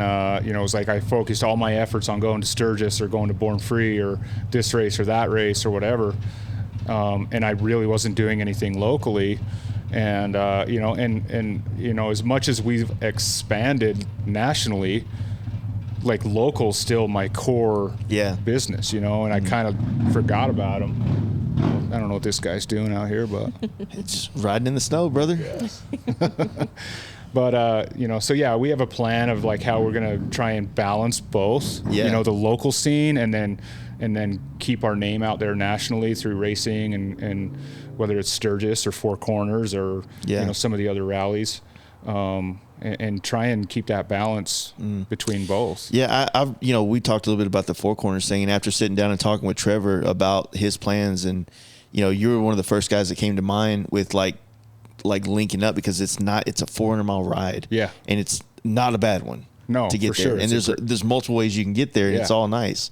Yeah. I mean, you can go one way and hit one of the nicest roads in America, $1 million highway from you know, Salt Lake. Mm-hmm. So I don't know. I thought that was such an easy connection to make. You know what I'm I mean, I think geographically, like it makes sense. Yeah. And then, you know, and I had a good conversation with Trevor, and after talking to him, like I'm even more on board now after having a conversation, because he's such, you know, just a real dude. And he's open-minded too, man. He you know, he owns a dealership, he runs it, he's there every day, and he listens. Yeah. You know what I mean? That's always a nice. I just thought it was funny. One of the comments that Tony had made is after talking to him that, like, Tony was impressed with. He's like, all right, well, I got to get going. Like, I promised my wife I'd be home to get home to the kids. Like, and that's very much our day. Like, hey, I know you're slammed, but I got to go to the dentist appointment. So it's like, he's just a down to earth dude that's a dad and a husband. So it just and trying to run a dealership. And he's like, you know, there's probably a lot of parallels between him and me. If, you know, if we sat down and looked at it, like, you know, so I felt his, you know, pain a little bit of what he was trying to manage. You know, he's trying to run a business and trying to put on a rally, which I couldn't even imagine. Like, you know, like, so and then being a husband and a dad all at the same time, like he's just being pulled in 8 different directions. And obviously he's doing something right, because I think that they've done well, you know. Well, what really, and my conversation with him, what I was really interested in is how much, because I had my own like preconceived, like not preconceived, but like I had my own things I had to bring up, like how is the city with you guys doing this? And he's like, they fucking want it. Everybody, the city council, everybody wants it. And I'm like, well, all right, Colorado's not necessarily known for having bars that stay open late. So when you guys can't have a rally here in downtown fucking, you know, Durango, and your bars are closing at 9 o'clock, it's not going to work, bro. You know, you need to be able to have these things open. He's like, they already got all that figured out. I'm like, all right, I guess I'll go fuck myself. You know, like y'all have it, y'all got it covered, huh? Yeah, he's got it all on covered. board. Yeah, they, you know, he showed me some stuff in the past. He showed me some options they have for this year, and you know, they're trying to do a lot of things, and I think that you know, over time it'll kind of like evolve into what it needs to be. So yeah, I think that there's a lot of potential there. What I like about it is he's leaning into our generation instead of leaning into like some older guys that, you know, bring the older crowd. The older crowd's going to come regardless, because, you know, they want to be a part of it, or they can fuck off, right? Yeah. But it's really our turn to really start, you know, representing the industry that we've actually built. Yeah. You know, this part of it at least. Yeah. You know, that's smart, because I mean, if he wants his rally to be here in another 10 years or 20 years, all those old timers are going to be dead by then. Yeah. So if he wants his rally to still be relevant in 10 or 20 years, like he's going to need to bring it to kind of the younger, newer generation. And I think our generation, I think we have a good balance of respecting all the people that's paved the way for us, and literally just wanting to put our twist on it. Yeah. You know what I mean? Like, we're not trying to take it away and be like, all right, you know what? Now that we got control over the industry, these gasoline-powered engines are gone. We're doing all, you know, we're not doing that. No, we're still camping in the dirt and riding across country and trying to see women's breasts. You know what I'm saying? It's all the same. They were doing it, you know, they were doing it in the 70s. They were doing it in the 50s. I mean, it's the same stuff. I mean, yeah, the bikes might look a little different. Yeah. But that's just. And the boobs probably look different. Yeah, more manicured, more, you know, Yeah. More bras help. well taken care of. Yeah. Of course, you would notice that. Yeah. Dude, I've seen a lot of Playboys, man, growing up.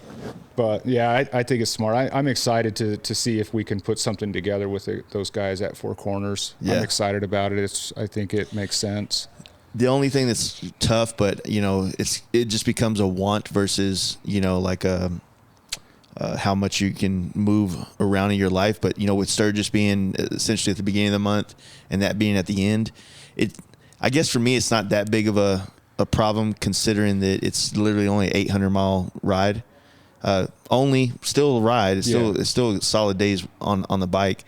But worst case scenario, I can leave the house at, you know, 4 or 5 a.m. and I could be, you know, having a beer with somebody in Durango at, you know, 6, 7 o'clock. Mm-hmm. So it's not the worst thing in the world. No. But yeah. And we gain an hour. So yeah. So it's not that far, right? Yeah. With over 20 years in business, Custom Dynamics has built the largest product selection in the motorcycle lighting game. Superior lighting products supported by top quality customer service, all backed by lifetime warranties. I'm currently running Custom Dynamics all around on my Lowrider ST. Head on over to customdynamics.com, where they have solutions for both early and late model motorcycles, and give them a follow on the gram at Custom Dynamics. No, it's good. I mean, I'm excited. It should be good. And I think we went to Four Corners a couple years back.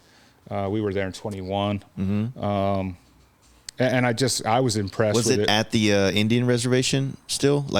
Well, we set up a booth at the dealership. Oh, okay. So that year, they had like the Harley demo truck was there, mm-hmm. and then there was a bunch of booths set up kind of in this little second parking lot they had. Mm-hmm. And then they have like the little bar that's right there.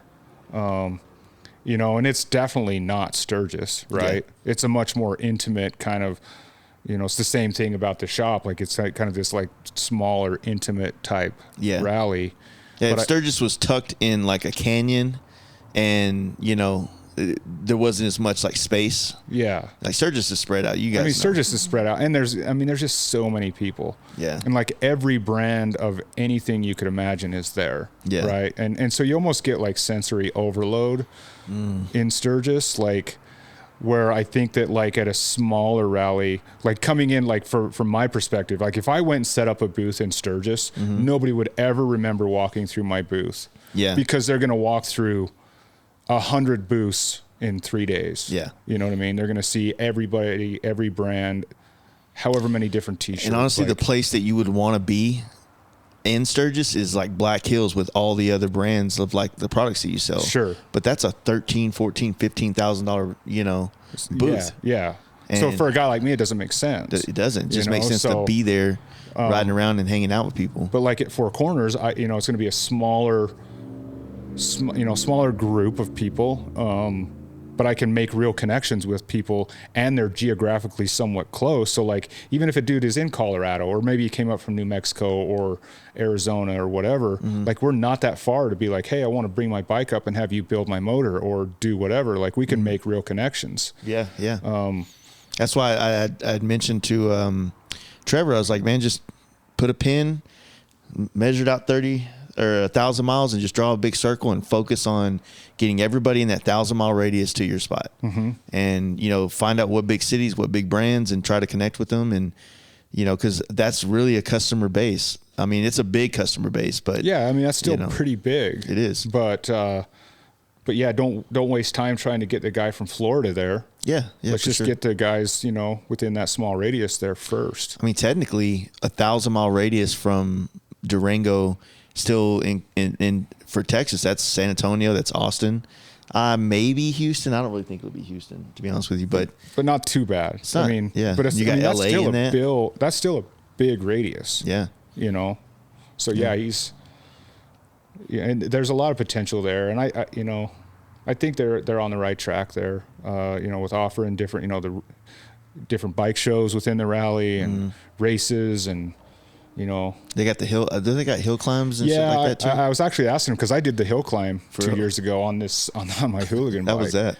It was gnarly. Yeah, it was super gnarly, and not so much that the hill was that bad. It was just that like this is not a hill climb. Super stretched out long bike to do those. You should.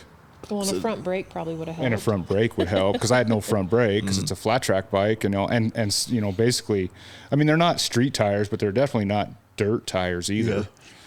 Yeah. And the suspension is not built for that stuff. So like, it was a handful on this bike, but it was blast. Then they got the flat track too going on too. They're doing flat track, yeah. So there's a lot going on there and a lot to offer. You know, the stunt show. I think that like the cruisy guys are pretty involved with the stunt show out there. And so they kind of have a little bit for everybody, you know, no matter what you're into, they have a little bit of everything. He's trying to work on a camping situation as well, which, you know, like, I don't feel like everything needs to always have a campground or a camp out aspect, but it's definitely one of those things that for the people that are more trying to do this on the low, like on a budget, camping becomes like the super, you know, you can go there and spend a week and your lodging could be less than $100 when that's, you know, try to find a hotel for $100 a night, you know? Yeah. You know, lodging can be a big expense. I mean, it's cheap to hop on the bike and run 800 miles on the bike. You know, it's not that much in fuel, but yeah, if you got to buy a hotel room at $150 a night, yep. You know, you're looking at, you know, but there's apparently there's a campground in like Durango, like in like, I wouldn't call it downtown, but in like the city proper, like not too far from everything that, you know, if they can, he's working on that. And if they open that up, man, that just kind of, I think it just allows like some younger folks to come out there on a budget and some people that are a little bit more looking for that style of bike events, you know. I think there's definitely people that look for that stuff. That like to them, a rally is strapping a tent on their bike, riding there, grabbing a 30 pack at the gas station when they get into town, throwing their tent up, and then they just drink until they pass out in their tent, and that's what they want to do. So fucking fun right now, dude. Like that's literally like I think what a lot. So like when you open up the ability for those guys that want to do that to come to your rally, it's just that many more people that might show up. Yeah, for sure. And but I mean, at the same time, like if I got a lot of friends together and we like just mobbed into a hotel room, like 4 beds. 4 dudes or 2 beds, 4 dudes. Yeah, I've done that too. It's pretty fun. Yeah, we've done that a few times. I mean, sounds conspicuous. I know. I think that could be a whole nother podcast. It is. Yeah, just the wild shit that goes. Yeah, we've done a bunch of those. You know, going to races and you know staying in sketchy hotels and bunking together. A bunch of dudes all in one bed or one guy on the floor, or the couch, whatever. You know, we've even a couple of us have slept in the van together. Yep. Like you do what you got to do. Like that's the joy of being on the road, though. You know what I mean? Yeah, it's like, just like it's like the fuck it. Let's just it's not that important. Let's just do. Let's sleep here. We'll just figure it out as we go. Yeah. Yeah. It kind of takes a little bit of the decision making processes out of the equation and allows you to just be in the now instead of worrying about where are we gonna stay tonight. It's like fuck it, we're gonna stay where the hell we want. Yeah. I've had times where me and a friend would go on a trip, no hotel, nothing planned, and then we just end up linking up with people that we know somewhere. And hey, man, where y'all staying? I was like, actually, we don't know. That park bench, maybe. Yeah. And they're like, oh, well, you can come stay with us. And it's happened like so many times. You know what I mean? Because I don't know, we're just fun guys. Something like that. Yeah. Or they just feel bad. Probably. They're like, let me help these homeless people. Poor bastards are going to be sleeping in the park. Yeah. I thought it'd be cool and like super chopper to do it, but I'll take the hotel, the free one anytime. Yeah. We were trying to plan like a trip like that a few years back. I don't know what we were thinking. We were like, we all have to build like at least shovelhead or older choppers, and we're just going to go like whatever you can strap on the bike, and that's it. Like, just go. Like, and we never did it. And like, I probably realized it'd probably hard to get out of the county line. That breaking and I was down. like, I'm not really a shovelhead guy, so that plan's out the window. Fuck yeah, that's kind of. I mean, it sounds like a great idea, but yeah. So you have any other like kind of builds that maybe not ones that are coming up, but things that kind of, hopefully within the next couple of years you want to bring to life, or Are you kind of like waiting to see what kind of bikes drop from Harley, or? Yeah, but I think that's always there. You know what I mean? I feel like there's always this like, man, what are they going to drop next? What are they going to drop next? And there'll always be something new every year, whether it's a new model or a completely new bike. But I mean, I got a couple projects I'm in the middle of, like some of them I'm way behind on that I've been working on for years. You know, I have a road glide that I'm building now. I actually started building my road glide just for the street when I was building the race bike, and I was basically going to build kind of a street version of this bike. I'm still working on that bike. I have that Sportster build I've been working on forever. The one that you were supposed to finish with the TBJ? Yeah, and he won't let me live it down. You know, like did he ever finish it? I think he did. I think he actually finished that one. He probably started it in the 90s. Probably. Yeah. But I'm still working on that one. I do have one build that I'm kind of excited about. So I have a friend who's at the local college here getting an engineering degree. And he came to me like a year ago, and he's like, hey, man, I got to do this senior project. We got to build something, you know, as this engineering group for our senior project. Like, I kind of want to pitch the idea of doing something motorcycle related. Is there anything we could team up on? So I actually, you know, we ended up, what we're building, or they're building me a frame jig for the Milwaukee 8 Softail chassis. And I've already purchased, I bought a wrecked, it was like a wrecked lowrider or something. Basically pulled the motor and trans out of it, and then the frame, and then they built the frame jig out of it. And so when I get the stuff back from them, I already have the motor, trans, and everything, and I'm going to just build a ground up chopper frame with a Milwaukee 8 fuel injected motor in it. Nice. So I'm excited about that one, but I told myself that I can't start that project until I finish that Sportster one. So I got to get that. Sportster and the road glide. I should get that road glide going. It's like I got a pile of parts. Is the paint already done back there? Paint's done. The frame's powder coated. You know, I need wheels. I need suspension still. So holler at the guys. Yeah. You know. Yeah. Did Legends ever? They got bought out by a new person, right? I don't know. I didn't hear that. I thought they were actually being purchased, but Jesse was going to stay on for a year or two to help the whole process. But I don't know, because I need to get suspension for the Softail that I bought a ST. And you know, I've had really solid luck with my Legends on the last road glide. I think I've had good luck with them, you know, and fortunately for me, I get to sell a ton of suspension, and we sell Legends, we sell Olin's, you know, Fox, Progressive, RWDs, you know, so I get to kind of personally see like how all this stuff works and get some feedback from a lot of different people. And I mean, usually I judge it like on how many issues do we have. Like everything's going to have, you know, a certain amount of complaints on them, like whether it's just like, oh, they ride like crap.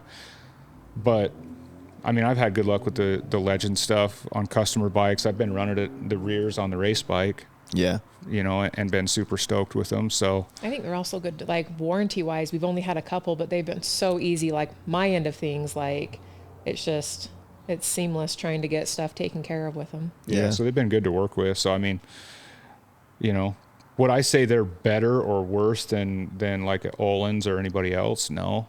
But I don't think it's as simple as just like one shock is the best shock ever. Yeah. Like suspension is such a, you know, specific, you know, that there's different spring rests, different valving, and it all depends on what bike you're putting it on, how you ride, what your rider weight is, all this, you know, there's so many variables. Yeah. So it's not like, oh, this is the best brand.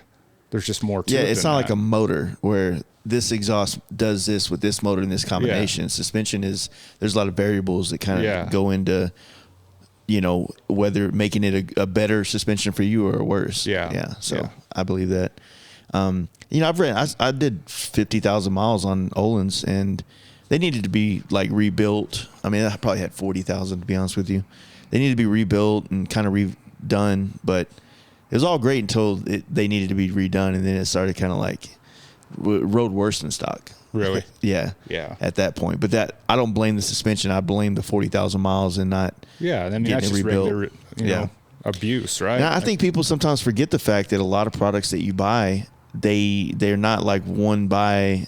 You know, they need to be maintained, or they need to be, you know, even replaced sometimes if you actually ride a lot. You know, I mean, nothing's gonna last forever. Yeah, you put 10,000 miles on your bike a year alone, like you'll realize how quickly like things need to be repowder coated, paint needs to get fixed on the chips. You know, the Clockworks windshield is pretty fucked up by now. It's time to put a new one on if you want it to be clean. Yeah, you know, like these things aren't like, you know. But then there's also the guy that does all this stuff to his bike, and then maybe he gets like 400 miles a year, and then his bike will look great in 5 years. Exactly. Yeah. So it's a give and take on that aspect, but yeah. So it, you know, obviously it's not bike season here yet, but what's some of the stuff you guys kind of got planned or wanted to kind of try to tend to this year? You know, obviously we'll be doing the BRL stuff again this year. And the first race of that is in May in Pittsburgh? May in Pittsburgh, yeah. So it's a run for us. It's a long drive. But yeah, BRL, most likely Four Corners. Obviously some local stuff, like some ride outs and a couple bike nights here. Yeah. That stuff. Other rallies and shows, I'm still trying to figure out what the rest of the summer looks like, and what I'm trying to get everything that I know for sure is happening on the calendar, and then I can kind of figure out, like, you know, where I have some time available to go here, go there. So, you know, I mean, it would be cool. I wanted to go to that Born Free Texas thing last year, but yeah, I mean, Born Free Texas has definitely got some fucking potential, man. Really, it's like there's no limits to that place. You know what I mean? There's a lot of things that make California like a must go as well. Yeah. I mean, there's just, you're in California, right? It's going to be a much smaller event over the next 5 years. California is, compared to what Texas can grow into. Texas has space, no fucking rules. Yeah. You know, it's you get to stay there, and you know Saxon was fucking wilding out down there that night. At Born Free Texas. Yeah, I mean it's like a buffalo chip, you know, where you have the events and you have all this going on. It all happens right and then there. You just go right over there, and your camper, or your tent, or your hammock on a tree. You don't have to leave the spot. Yeah, you know, and that they don't have that at Born Free California. Right. You know. Yeah, there's kind of like almost a curfew, and and then it's not close to anything. You gotta ride out for a while to get back to wherever you're staying. Yeah. So it's got potential, man. And like I said, you know, Mikey and Grant were completely down. You know, they even before we came up with the whole FXR tour with my machinist, like it was an open invite from them to if we wanted to create some kind of event within Born Free Texas. Mm-hmm. And so when Justin came to me with this idea for the build off stuff, which we had been spitballing back and forth for months about how cool would this be to do that. Like, you know, every year or so, or every 2 years, like I think a lot of us will go back and watch biker build off stuff over again and just be like, fuck, that would be so rad to do that. Yeah. And so, you know, it just made sense. Like, let's make something like a lead into Born Free. When these bikes in Born Free are not necessarily going to be like, there's not a show for them there. It's going to be displayed, and we'll probably put them in like the San Diego and Speed Kings show. They have that at the Texas show too. Yeah. Then? Okay. And we'll probably put it in there with them, but for the most part, they'll just be displayed kind of like the same way that they're going to be displaying the builders for the event, the actual Born Free builders. Yeah. Yeah, and like I said, we're hoping that everything works really well on both ends, on our end and from the people that we're connecting with to do this with, like Born Free and all the different venues that we're going to be stopping at.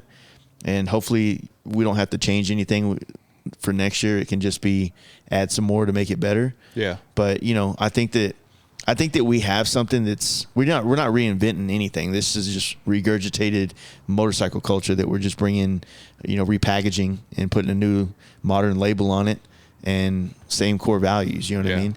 But I think the hard thing when people start trying to come up with events or come up with things to do, they immediately go to this like high end thing, and then it becomes like I need to make money because it's so much work. When I've always felt like if you can balance like this investment versus reward system, by, for instance, like our camp out, like I'm not working when I'm there. I'm just there. Right. And yeah, I can turn it into something where I have to work if I start hiring bands and managing like people that are helping me, like, run like the gate, make sure people have wristbands, those kind of things. Then it becomes a job, and then I don't get to enjoy it, and then I don't want to do it anymore because it's a job. Yeah. Well, the FXR Tour is the same way. We want to make it to where it just naturally works, and people want to be involved, and everybody else's involvement takes the load off of just two people that are trying to put it together. So that, at some point, if it was to turn into something that made money, don't fucking hate me. Yeah. But I still always want everything that I have any of my name attached to just be something that helps the community move forward and become better. You know what I mean? Whether it's the riding community across the country or the industry of people built, in shops and manufacturers and all that shit. So, no, and that's easy because that's what happened with our bike nights. It just became too much work, and I started to hate them. Yeah, like getting a band or two out here and a food truck, and the cops are showing up, and now I got to go answer to them, and it's like, it gets to be a lot of work. Like in the early stages, I enjoyed them. Have a drink, have a beer, just bullshit with everybody, and then it just more and more people, and then it was managing the band and the food and whatever else. Like it just burned me out, dude. So it'll happen for sure. Ambiance music is all you need at a bike night. Yeah, that way, because then it's like when these people get in conversations, they're talking about the parts of their bikes or trying to make plans to go do some rides together. They don't have to walk around the building to get some kind of peace or a little bit more. Yeah. Because fucking, Well, I mean, the band's playing right there, and you can't even hear yourself think anymore as soon as they fire it up. Yeah. I think that most people look at, like, they expect those kind of things to be at events because it seems like we want to go to the one that has the most amenities, the band, the this, the that. But it's like, realistically, the bare bones, what they all end up wanting to do is the simplest thing. That's why gas stops take forever when you're on a bike trip with people, because we all want to talk about what's going on. It's the simple shit. Just connect people and it all fucking works itself out. Yeah. Same way like when y'all set up the whole little, at the garage down there. You know what I mean? It was like you walk in, it's like I didn't know what to expect.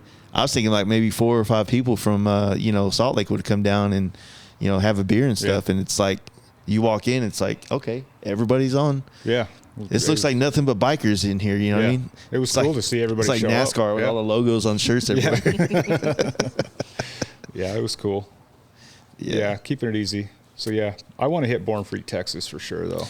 It's a vibe. I mean, come to do the ride with us down there. You know what I'm saying? I mean, if the invite's there, I'll hit it. Yeah. I mean, that's what we want. We want to create like this. We want, like, not just for the 10 builders that are building the bikes and riding them, but we want like this to be a thing that people will join us on. Like maybe you don't have to do the exact same ride with us, but you fucking can. You know what I'm saying? And I think it's gonna be fun as hell. And we're having a big party in Durango. We're gonna have a big party at Amarillo. I don't know if it'll be at the dealership in Amarillo or if we're gonna have to set something up in Amarillo proper, because it's a 400-mile ride, and a lot of us are gonna have like 2-gallon tanks. Yeah. So, we're going to have a lot of gas stops. Yeah. And then the pre-party for Born Free is going to be at Strokers, which is going to be the stop in Dallas before Born Free. So, I mean, it's a week-long trip, but, be a man. No, it'd be cool. I definitely would be down. Because it sounds, that show, when I was looking at it from the outside, looked super cool last year. Yeah. So I'd be down, to come out, ride to it, whatever. It's one of those deals where you can do it on the cheap, man. Like I said, there'll be plenty. I mean, you can also do this too, which is awesome, is like same thing that people do at our camp out, is you can order a camper to have dropped off at these campsites. And it's just there. You don't have to pull it. Just show up and you have your fucking camper for the event. And, you're not sleeping in the dirt or any of that kind of shit. You know what I mean? Well, and I know like that, like if I was going to drag her along, like sleeping on the ground or sleeping in a tent. It's not happening with her. Well, the good thing with her is like she can fly into Dallas. Dallas is a big airport. And then I'll bam. see you there. Also, the bikes you build don't really accommodate a passenger, but that's Not normally, another topic. We get the road glide done. Maybe it'll help. Well, that's because he got rid of his road glide and then he built that Road King, and I'm like, really? Yeah. Just tell her to be like that sometimes, man. Yeah. I mean, Every time. Every time. no. But no, there's a lot of cool events coming. But, you know, like with more and more people supporting them, you know, like I think that it just kind of helps grow it all. And then whenever, you know, when you go on these things, you'll get ideas to do something and bring different things to Salt Lake. And then we have a reason like, fuck, we want to go out there and ride in Salt Lake. They got some cool shit going on. Mm-hmm. You know, you got so much riding within, you know, like 100-mile radius of this place. You know what I'm saying? Yeah. And it's cool because we can go like one of 4 directions. I could go to the Salt Flats and just lay on that shit all day and be happy. You know, we could go out that way for a ways. And I mean, and it's a certain scenery. And then you go the other direction and it's totally different. Mm-hmm. You know, you go north and you can be in Jackson Hole like real easy, Mm-hmm. you know, or you can go south and be down in the Red Rocks like real quick. So yeah, it's pretty lucky right here. Like we got some killer riding. Mm-hmm. Just got to exploit the fuck out of that stuff, man. Yeah. Because, I mean, I think when we did our trip last year and we went through Idaho, I was like, how the fuck did I didn't know about this? Like, some amazing riding. Mm-hmm. And it's like, is there just not enough people in Idaho that are putting things together? I know they got that party at the Pin. That's more of a show. Yeah. But, you know, fuck, man, I had such a fun time riding through there. Yeah. In the rain, too, at that. Really? So it was that.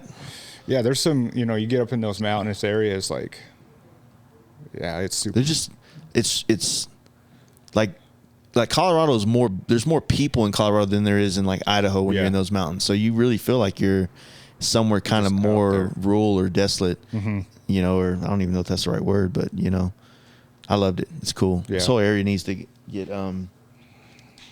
get promoted through motorcycling more. You know what I mean? Yeah. So. Yeah. Well, hopefully we can do that a little bit. You know? So. Well, guys, you did good. You didn't see. But you weren't nervous. That's what you told me you weren't. I really wasn't, but he said I was, so maybe. Yeah, I guess you have to be. Yeah. Yeah, makes me feel better. He's come a long way. Like, so I think, I mean, obviously it's awkward, right? Like, this isn't our everyday. But like, I remember the first few that he did, like, and now he just looks all relaxed and. Is this her complimenting you, like you said that she wouldn't do it in real life? It's hard. It's hard. You for her. told him that? Yeah. She'll pump me up to everybody else but me. Oh, please. It happens though. Like I feel like everybody that does this stuff, like the more you do it, the more natural it feels. You start to understand like just how to just do this, be this, stop thinking that. You know what I mean? And it just flows. Right. You know. I mean, the ones that like Jordan does, like when he's doing a quick like, hey, the cell ends today, like. It used to take like hours. We're like, hey, we don't have time for this. You have work to do. Like, and now he'll just like knock them out, and it's just like no big. I think they're still awkward. I think it's hard. Like doing the video stuff has been a challenge for me. Like, I'm not like a outspoken, like loud personality. Like, and then you turn that camera on, and you're just like, oh, I don't know what to do with my hands. You know? Like, on that same like note, like I felt like. When I would try to do stuff like that, you know, I need to talk about this FXR frame. When I feel like I stand still and just try to say my lines, if you will, it makes me more and more awkward. But if I just start moving around and doing this and being more animated with my hands and not, because, you know, when you talk to a camera or to people online, you're supposed to look at the lens. Yeah. Right. And that's really hard to do. Mm-hmm. So I just kind of move around a lot and start looking around, but still make eye contact. Yeah. And it starts to feel a little bit easier. Not that I'm a professional at all. No, but I'm not either. I'm starting to feel more comfortable doing it, and it's allowing me to you know, get that stuff that I want to get out. Yeah. You know what I mean? I think for some of us, it's an acquired skill. Some dudes can just grab a camera and just their personality is enough. Yeah, Cruzy is the perfect example. Like, Jordan will make fun of me because, like, if it's a video where it's just me, like, I have to hold something. Like, I got to have. He usually have a drink or a tool or something in his hand. Yeah, like it helps me, like, not like it just kind of puts my mind at ease a little bit. Same, yeah. So I'm a fidgeter. Like I gotta, fuck around with shit. You know what I mean? Yeah. Just have a little spinner. Fidget spinner. Yeah. So, we're... No, it's good. I mean, the video stuff, we're trying to do our own video stuff. I mean, and it's growing and it helps. It sucks that like I don't have that, celebrity personality. Yeah. But I'm not going to fake it. I'm just going to be me, and you either like it or you don't. Yeah. So, I mean, I am who I am. Like, I'm just a dude trying to run a business, live a dream, race some motorcycles, sell some parts, work on some bikes, and that's who I am. Yeah. And I'll relate to some guys, and some guys I won't. So it just is. Yeah, not everybody's your audience. No. For sure. So, to try and get take an audience, that wants that, like, I don't know. Like, I just have to be true to who I am. That's a testament to bike shops. Not everybody's your customer, not everybody's your audience. The same thing. So it's like by going and being public on like social media or YouTube, you're able to grow the aspects of your audience from other places, right? Because some dude in New York might be like, I fucking love this dude. I love what he's about. I want to support that brand. I'm gonna have him build a bike or build a motor or something like that. They'll do that. Vice versa. Somebody from Utah might love some vibe from New York, and that's where they want to send their shit, and it is what it is. Yeah. But the thing is that like the bigger you can grow your reach, then the more you can find people that fuck with the way you are and the way you do things. And that's, you get the customers that you work best with, and you start doing the best work you've ever done, and you have the least stress you've ever had. Yeah. Because you have found the type of customer that respects you and you respect them. Yeah. So, and easier said than done. It's just a time thing, man. Yeah. I was just going to say, it takes time to like figure that out. Like, yeah. I mean, when you're in a position where you have to take everything that walks in the door, you're in a position where you're learning who not to fuck with, but then over time, like when you figure out all the things, all the kinks, and, you're not relying on just one type of customer that's maybe through that door, then you can be more selective of who you let through the door. Yeah. And that's what we did this year, was we finally like kind of changed labor rates based on, if it's a metric bike, like we're more than willing to help you out, but it's not our focus. And then even kind of the older stuff, like we're happy to work on it, but there's a price that'll come with it. And finally having the luxury of being able to make those decisions rather than having to take it all in because we needed it. Yeah. Yeah. We can turn stuff away now that we don't want to work on it. And it's not, when you say turn stuff away or you say not work with certain customers, it's not because you don't appreciate like the opportunities that are being there. It's just that like everybody has to be mindful of balancing their time and their energy for the things that's best suited for growing their business in the direction they want to. Yeah. And, when you first start a business, like you're kind of like, you don't know how to say no. Yeah. And sure. That's where a lot of the stress and the anxiety comes from in business, because you're constantly, taking on things that you kind of didn't want to, but you're scared not to. Yeah, for sure. Yeah. You're just taking what you can, even if you shouldn't take it in, because maybe, it's outside of your wheelhouse. It's, it's not maybe your expertise, And we've gotten to a point now where it's like, okay, this is what we work on. This is what we specialize in. This is what we do. This is who we are. And all the rest of it, like there's some stuff that we'll just say, no, thanks. That's not our thing. Yeah. There's other things that we'll do, but we're going to charge you more money for it if you want us to do it. But this is our core business right here. I get it every day. Some guy will call me and say, hey, I got a Road Glide. I just want to paint it, candy red sun glow. I'm like, I'm not interested, man. I'm sorry. Yeah. I don't really do solid colors. Yeah. Hey man, I got a Road Glide. I want it to go black. I'm like, when can you drop it off? Because that ain't shit for me to do. The color doesn't cost that much. There's not a lot of risk on my end for having a huge issue. Yeah, I'll make a couple grand doing that real quick. But that candy red sun glow, first off, you can't even get that color anymore because the plant burned, or a tsunami took it out in Japan and they never rebuilt it.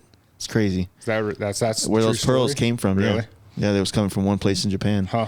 And but for the sake of that, it's like it's just not worth it. You know what I mean? Like it's the same with helmets. I get a lot of people wanting to paint helmets, and when the guy has a CVO and he wants it to match the CVO, it's not worth my time because those colors are a pain in the ass to get, and they're probably just like, you know, fudge to make it look like CVO colors because you can't really get CVO colors. And then it's like, this guy, this is an accessory for him. He doesn't want my artwork. You know what I mean? So I appreciate the guy. And there's part of my life where I had to take that, but now I don't have to anymore. Yeah. And I don't want him to hate me for it. Because I don't hate him for asking. But just, hey, man, there is a painter out there that needs that and will do that. Yeah. And do a good job. Well, I think that's kind of what we've done is just like found local shops like, hey, we don't work on this, but so-and-so over here will. You're still helping them. Yeah. At least giving them a solution to their problem, and then it doesn't become our problem. Exactly. Yeah, that's a good note. Good way to do it. Yeah, and I think that, like, for me, like, in the first, you know, rather than like trimming off the work I didn't want to do, I was just adding staff, right? So like now I have, you know, 3 other guys working on bikes. It's like if I wanted to just trim this back and just have it be me, like, and I'll just, you know, do a few jobs here and there, build some custom bikes, like I could keep myself going. But that's the way to do it whenever, like, when you don't know how the world's going to go. Like, fuck, what if, I mean, we just had the pandemic and, you know, which that affected different people. It affected people different ways. Fuck, I'm tripping on my words there. But yeah, if you build your stuff where it's always like scalable, I mean, you don't ever want to have to get rid of any of your team, right? But if it came down to it where you had to downsize, always leave it ability to downsize. That's why I always tell people, like, maybe don't try to overburden yourself with a bigger place. Maybe to try to be more efficient with the smaller place. That way, no matter how the world works, you're never stuck in something that's kind of, you know, going to become a burden if things turn a different direction. Yeah, if we go out and buy a new, you know, 40,000 square foot building and hire 20 more people, and then we have a slow couple of years. You're going to fuck around and have a Halloween store. Yeah, no shit. At the end of the year. Oh, shit. That's when funny. You know it's gone wrong. Yeah. That's so true too. Yeah, it's like, hey man, I don't know what to do with this, but we can move our shit to the side for a month so you guys you can sell push some goddamn costumes. Yeah. No, that's all good. Well, hey man, this has been good. Like you're a really good podcaster now, dude. You're down. I've done a couple now, so I'm getting better. But it's all good. But hey, I appreciate y'all doing this. Appreciate you setting up the spot, making things happen on Monday for us to all hang out. And you know, I wish I had a bike here right now and there wasn't snow. And then I don't know if you'd want to ride today. Yeah, for sure I don't. But no, it's been cool, man. I really appreciate it. But yeah, let's talk some more. Maybe I'll come down and ride to Born Free, Texas. For sure, yeah. I'd be down. I mean, it sounds like a good time. So yeah. But yeah, thanks for coming up here. I mean, I think we've done 3 podcasts now. Yeah. We did 1 Zoom.